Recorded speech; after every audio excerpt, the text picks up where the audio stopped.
This battery could double an electric car's range, charge in about 10 minutes, and never catch fire.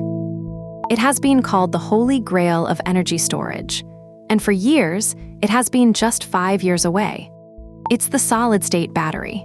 So what is it? Why is it so hard to build? And when do we actually get it? Every normal lithium-ion battery has a liquid inside, the electrolyte, that carries ions between the two electrodes. That liquid is the problem. It's flammable, and it stops us from using the one material that would store far more energy. The idea of solid state is simple. Replace that liquid with a solid. Do that and two things change. First, safety. A solid can't leak or catch fire the way the liquid does. Second, and this is the real prize, a solid lets you use a pure lithium metal anode. Lithium metal packs in far more energy. It's how you get that leap in range from the same size pack. One leading company, QuantumScape, has shown cells that charge from 10 to 80% in about 12 minutes. So if the payoff is this big, what's stopping us? Meet the villain, dendrites. When you charge fast, lithium doesn't always plate back evenly. It grows tiny, sharp, tree-like spikes. In a liquid cell, there's some room to manage them. But in a solid, those spikes find any flaw, any crack.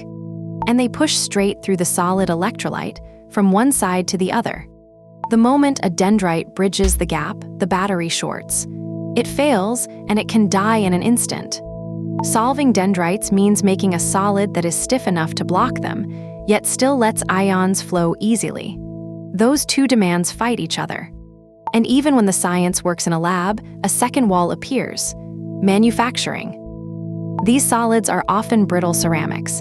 You have to make them in huge, paper-thin, flawless sheets. A single microscopic defect can seed a dendrite. At factory scale, across millions of cells, that is brutally hard. It's why solid-state cells today cost several times more than the batteries you already buy. So where does it actually stand right now? QuantumScape is shipping sample cells to car makers and even ran them in a demo motorcycle. Toyota is targeting mass production around 2027 to 2028. And Samsung is aiming for a similar window, with cells claimed near 500 watt-hours per kilogram. But read that carefully. These are samples and targets, not a car you can buy today. So here's the honest verdict. Solid state is real, the physics works, the prizes are worth it. But the road from a perfect lab cell to a cheap, reliable factory product is long. And dendrites plus manufacturing are the reasons it keeps slipping. The first real products are likely late this decade, in premium cars first, then everything else. It probably won't arrive as one big bang. It'll creep in quietly, one improvement at a time. If you want to see how today's batteries actually work, from the inside, using real simulations, subscribe.